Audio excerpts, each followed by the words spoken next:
요새는 어떤 그 열매가 좋아가지고 그 열매 그 씨앗을 가져다가 심으면 그 열매가 안 나옵니다.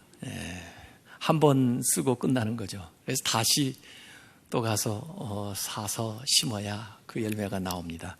이 종자를 계속 이 개량을 하는 거고, 더구나 이제 특허까지 내가지고 우리나라 토종 그 씨앗도 외국 다국적 기업이나 또 미국이나 뭐 이런 데서 개량을 해가지고 특허를 해서 좋은 씨앗을 개량된 걸 만들기 때문에 그걸 또 사다가 심어야죠. 그걸 사다 심지를 못하면 좋은 품종이 안 나와요. 또 병충해도 약하고. 그래서 이 종자 종속국이 된다. 그래서 우리도 그런 거 개발을 해야 된다, 연구해야 된다, 뭐 그러는데 이미 우리 한국의 토종 가운데 많은 종자들이 외국의 다국적 기업들한테 넘어간 게 많고, 또 요새는 그냥 품종을 개량하는 정도가 아니고 유전자 조작을 해가지고 더 많이 생산하는 그런 기법들도 이제 시행이 되는데, 이게 인체에 어떤 영향을 미치느냐, 그런 데에 대한 윤리성 문제들도 있고 그래요. 그래서 콩 심은 데 콩 나고 팥 심은 데 팥 난다. 이게 이제는 좀 더 이제 새롭게 바뀌어야 될 필요가 있어요. 감이 맛있어서 그 맛있는 감의 씨앗을 가져다가 심으면 뭐이 나옵니까? 어떤 분은 고염 나온다고 그러는 사람도 있어요. 그리고 어떤 사람은 그 고염하고 감하고는 전혀 다른 종자이기 때문에 돌감 나온다고 그러는 사람이 있어요. 돌감. 투표해 볼까요? 아마 그 원예 또 이 식물에 대해서 전문가인 우리 김재영 장로님이 판정을 내리셔야 될 것 같은데, 어쨌든 이 접붙이는 거 대개는 그 고염이 나오든 하여간 돌감이 나오든 이 온전한 그 감나무는 아니다 하는 건 확실한 것 같아요. 그래서 그 얼마간 놔뒀다가 정말 좋은 감나무를 가지를 잘라다가 접을 붙여서 이 묘목 나오는 것들은 대개 접붙인 것들이 나오는 거죠. 그걸 가져다가 심는데, 우선 우리 저기 사택 앞에 가보면 감나무가 있어요. 그 감나무는 제가 여기 부임할 때 12년 전에 갖다 심은 건데, 지금 제가 심은 건 아니고 교우가 심은 건데, 저도 뭐 심어놓은지 몰랐어요. 근데 나중에 와서 알려주더군요. 감을 심어놨다고. 그래서 아무리 찾아봐도 감이 없던데 이제 요새 보니까 감이 보여요. 그 이제 제가 온 날 심었다고 합니다. 근데 그 감이 제법 좋은 감이 많이 달려 있어요. 어쨌든 성경에도 이렇게 과수나무 가운데 신령한 나무가 있는데, 우선 세 가지를 성경에서 이 얘기를 해요. 하나는 감람나무. 근데 이 감람나무라는 명칭이 그 좀 잘못됐다고 이 식물학자들은 지적을 하더라고요. 왜 원래 우리가 감람나무라고 이름을 붙였냐면, 중국에 그 비슷한 게 있어서 차이나 올리브, 그걸 그냥 그 사람들 감람나무라고 하니까 감람나무라고 이름을 붙였는데, 요새는 올리브 하면 다 알아요. 이제 한국 사람도. 그래서 사실은 그냥 올리브 나무 그러면은 더 알아듣기 쉬울 텐데 왜 굳이 그걸 감람나무라고 했나, 이렇게 이제 지적하는 사람도 있어요. 그래서 다음 아마 성경 번역이 나올 때는 이제 올리브 나무 이렇게 나올 것 같아요. 어쨌든 그 올리브. 그 다음에 무화과 나무가 나옵니다. 무화과 열매는 말 그대로 뭐 꽃은 피지 않고 그냥 열매 맺는다 그러는데, 사실 우리가 먹는 그 무화과 열매가 그 안에 꽃이 있죠. 꽃을 먹는 거예요, 우리가요. 지금 무화과 이 제철입니다. 지금 먹으면 딱 좋을 때예요. 그래서 주변에 요새는 한국에서도 이 무화과가 재배돼요. 저 신안 같은 데에서. 그래서 지난 주간에도 제가 어디 기도원 집회에 갔더니 아주 제철 과일이라고 그걸 가져다 줬는데 집에서 먹던 거하고는 완전히 좀 다르더군요. 제대로 된 것 같아요. 집에서도 가끔 누가 가져다 줘서 먹곤 했는데 제 아내는 잘 안 먹어요. 그래서 제가 왜 안 먹느냐고 물어봤더니 맛이 없대요. 그래서 제가 열심히 먹으니까 제 아내가 물어봐요. 당신은 맛이 있냐고 그래요. 저도 맛이 없죠. 그럼 왜 먹냐 그래서 그 교인이 갖다 줬으니까 먹지. 그러고 두 번째 이유는 예수님이 좋아한 과일이니까 내가 먹는 거야. 예수님이 얼마나 좋아하셨으면 십자가 지시기 바로 직전에도 그걸 찾으셨어요.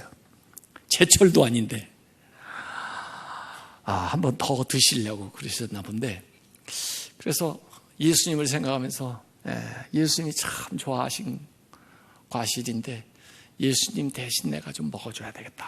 그래서 이제 그 무화과를 가끔 먹고 하는데 대개 이제 말린 걸 먹고요.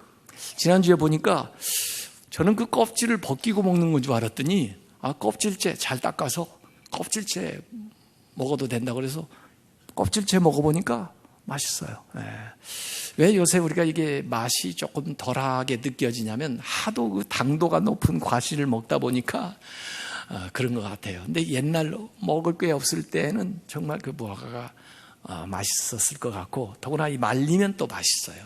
그래서 무화과 나무가 신령한 나무로 성경에 나오고 그 다음에 포도나무입니다. 그래서 포도나무는 예수님이 비유해서 내가 포도나무고 너희가 가지다 이럴 정도로 그래서 이 나무들이 각각 특징이 있어요. 그래서 그 속성을 얘기하려면 너무 길기 때문에 제가 자세한 이야기는 안 드리고 어쨌든 여기 오늘 올리브 나무 얘기하는데 이 올리브 나무는요 버릴 게 하나도 없어요. 올리브 나무 이파리는요 약초로도 그 약품으로도 쓴다고 합니다. 원래 이 올리브 나무 이파리가 제일 먼저 성경에 나오는 대목은 노아 방주에서 그 비둘기가 날라와 가지고 그 다음에 이파리 하나 물고 온 게 그 올리브 이파리예요. 그래서 그 올리브 이파리를 비둘기가 이렇게 물고 있는 것은 평화의 상징이에요. 언약의 상징이기도 하고 또 사실 그 월계관을 엮을 때도 이 올리브 나무 그래서 이게 영예 아주 영광스러운 것들을 상징하는 그 이파리인데 실제로 그 이파리들이 약효가 있어서 약품으로 쓰기도 한다 그래요. 그뿐만 아니라 이 올리브 열매도 아주 요긴합니다. 그래서 유럽 사람들은 그 올리브 그걸 소금에 절임을 많이 먹는데 다양하게 구비해 놓고 올리브를 이제 먹어요. 그래서 올리브 열매를 이제 절임을 만들어 가서 먹기도 하고 그런가 하면 이 올리브 이걸 기름을 짜가지고 아까 기름 틀을 화면에서 보여줬습니다만은 기름을 짜가지고 원래 구약에는 왕이나 제사장을 이렇게 세울 때 기름을 부어 제사장 세운다, 왕을 세운다 그러는데 이게 올리브 기름이에요.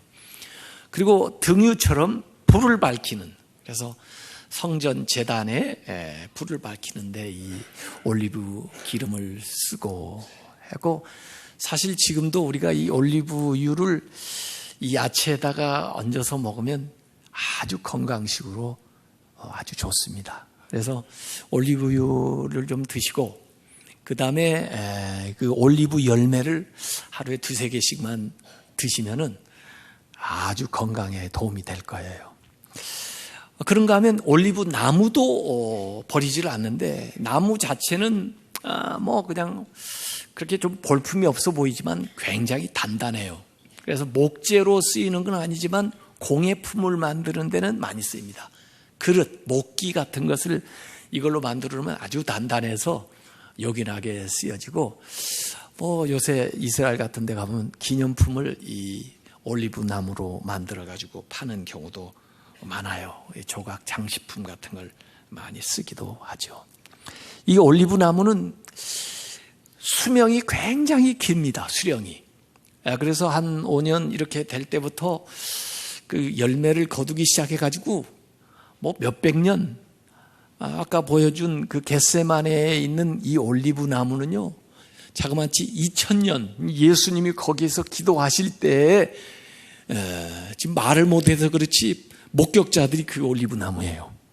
그런데 여전히 2000년이 지났는데도 지금도 올리브 열매를 새로운 순에서 가지에서 맺고 있어요. 그래서 고목같이 보이는데 거기에서 순이 나고 가지가, 그리고 거기서 열매가 맺히고 있는 것들이 이게 올리브 나무입니다. 자, 이 올리브 나무에 대한 그 유비를 가지고 이 신앙생활을 지금 바울이 설명을 하는 거예요. 17절에 보면은 또한 가지 얼마가 꺾였는데, 어떤 가지냐면 참 감람나무, 재배된 정원에 놓여 있는 그 개량되어 있는 참 감람나무가 얼마가 꺾였는데, 왜냐하면 아마 열매를 더 이상 맺지 못하는지 말라버리든지 그런 그 가지를 자르는 거예요.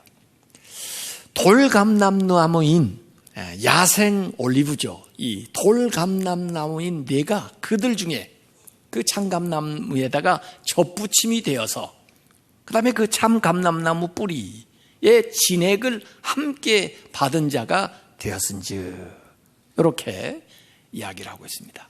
그래서 유대인들이 이 감람나무 뿌리이신 예수 그리스도 하나님으로부터 진액을 받아서 이 좋은 올리브를 맺어야 되는데 열매를 맺지 못하는 그 가지들이 꺾여지고, 대신 돌 감람나무였던 이방인들이 그 참 감람나무에 덧붙임을 받아서, 그 다음에 그 아래에 있는 뿌리의 진액을 받아 이 올리브를 맺게 된다.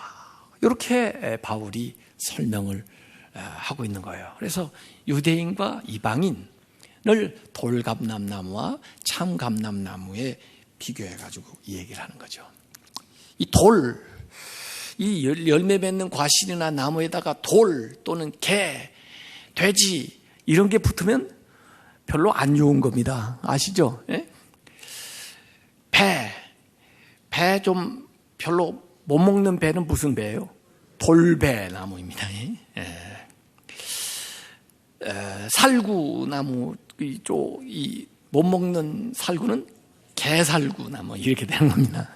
그래서 감람나무, 돌감람나무 이거 이해하셔야 돼요. 감자, 돼지 감자 뭐 이런 식이거든요.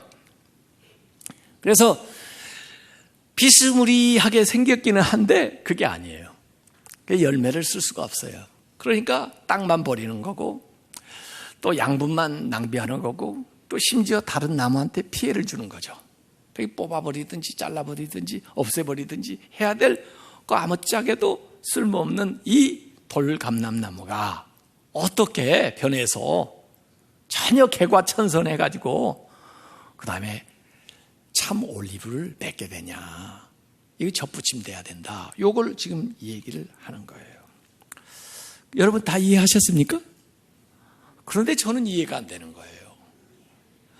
왜냐하면 저는 시골에서 살면서 그게 바울이 이게 좀 잘못 오해한 거 아닌가 하는 생각이 드는 거예요. 왜냐하면 저도 시골에 살 때 우물 옆에 심지도 않았는데 복숭아 비스무리한 개 복숭아가 나와가지고 그걸 저거 어디다 쓰려나 하고 봤는데 어느 정도 자라니까 아버지가 어디 과수원에 갔다 오셨는데 보니까 그 복숭아 그 나무 가지하고 그다음에 자두나무 가지를 가져오셔가지고 한쪽을 자르고 거기다가 복숭아를 접을 붙이고 또 한쪽을 자르고 자두를 접을 붙였는데 이쪽에 분명히 개복숭아 나무인데 어떻게 되냐 하고 지켜봤더니 나중에 해가 지나가지고 그 한쪽 가지에서는 복숭아가 열리고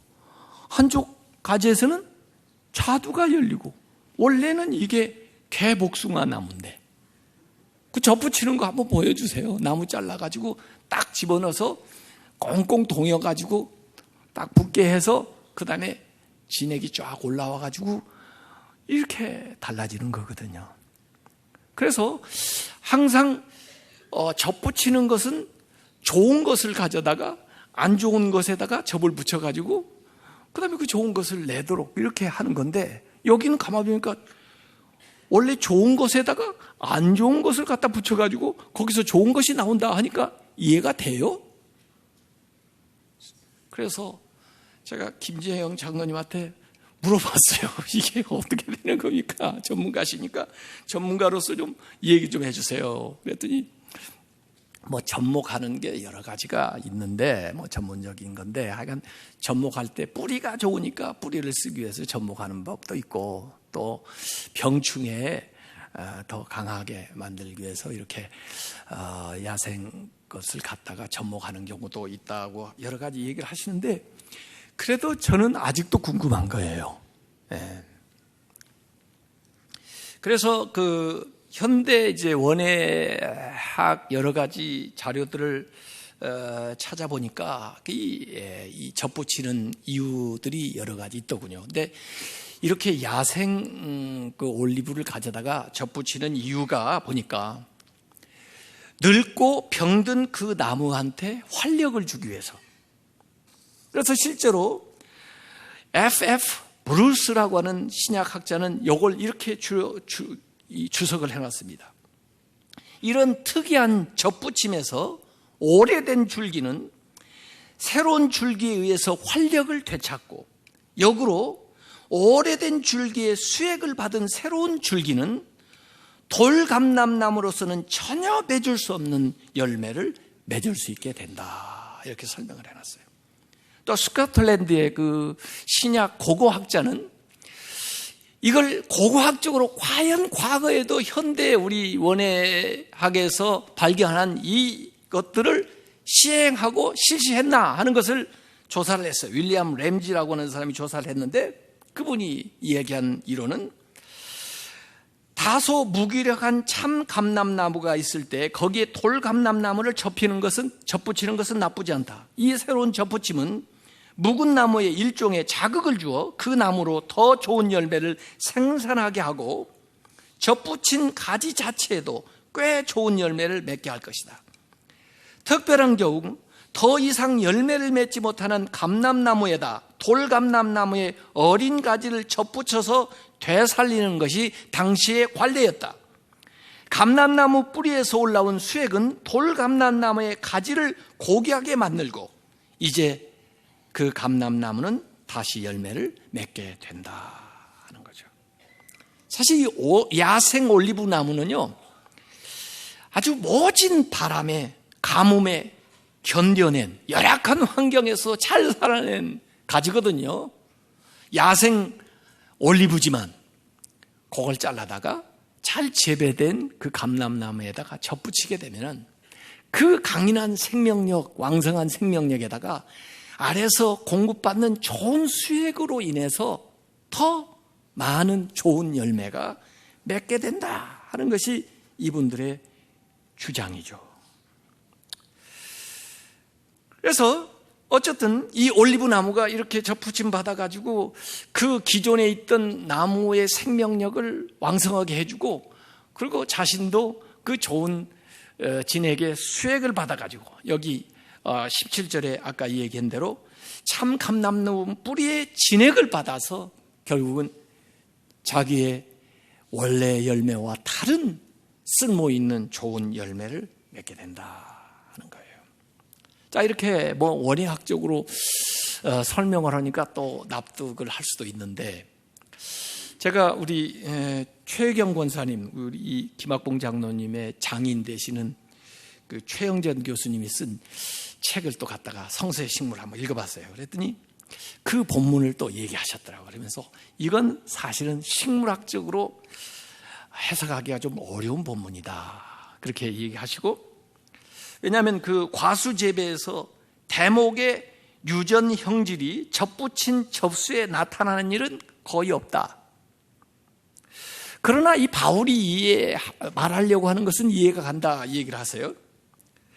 바울이 말하자고 한 것은 이방인이 유대인의 접붙임이 되어서 대목의 좋은 성질이 접수의 성질을 바꾸듯이 이방인도 구원을 받게 된다는 신앙적인 해석이 가능하고 성령의 역사로 해석해야 된다. 이렇게 말씀을 하셨어요.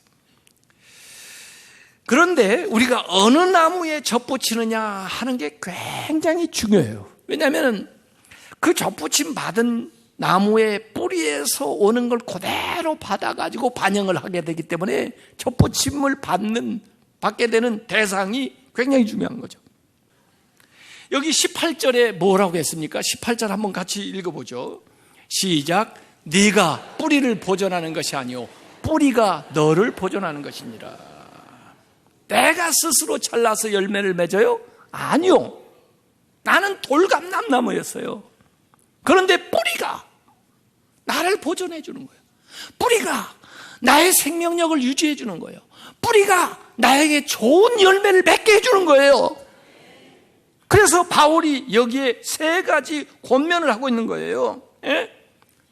교만하지 말라는 거예요. 자랑하지 말라는 거예요. 예?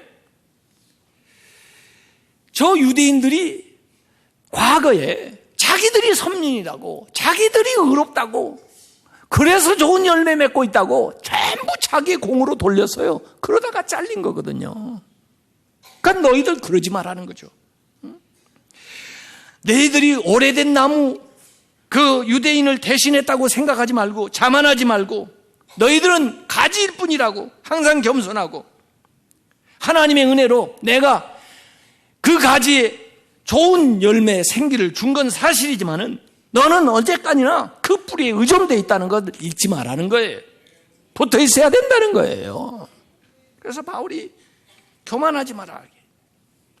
오히려 감사하고 오히려 더 겸손하게 섬겨야 되는 거예요. 20절 21절에 보니까 옳도다. 그들은 믿지 아니함으로 꺾이고 믿지 않으면 꺾이고 너는 믿음으로 섰느니라. 믿었기 때문에 접붙임을 받은 거예요. 높은 마음을 품지 말고 도리어 두려워하라. 하나님을 경외하라는 거예요. 하나님이 원가지들도 아끼지 아니하셨은즉 너도 아끼지 아니하시리라. 경고예요, 경고. 자만하지 말라는 거죠. 마음 높게 가지 말고 오히려 하나님을 두려워해라 이거예요. 제대로 믿으라는 거죠. 이방인이 유대인보다 우월하기 때문에 된 거 아니에요. 유대인들이 교만함으로 꺾여졌고 우리가 보잘것없었지만 하나님의 은혜로 보침을 받았어요. 믿음으로. 그래서 이건 행함의 문제도 아니고 이건 혈통의 문제도 아니고 믿음의 문제예요. 믿음이 없으면 꺾이는 거고 믿으면 붙는 거예요. 믿으면 쓰는 거고 믿지 않으면 넘어지는 거예요. 그래서 서고 넘어지는 것이 믿음에 달려있다 그거예요. 그래서 너무 교만하지 마라. 그 유태인들이 그렇게 꺾이고 맞았다고 해서 고소할 거 하나도 없습니다. 예. 우리도 주의해야 되는 거예요. 아니 저 원가지도 잘랐는데 돌감나무였던 우리가 말이에요. 뭐 잘랐다고 그 앞에 말이에요. 교만하고 그래요. 받아준 것만 해도 고맙죠. 22절에 한번 같이 읽어보겠습니다. 시작. 그러므로 하나님의 인자하심과 준엄하심을 보라. 넘어지는 자들에게는 준엄하심이 있으나 너희가 만일 하나님의 인자하심에 머물러 있으면 그 인자가 너희에게 있으리라. 그러지 않으면 너도 찍히는 바 되리라.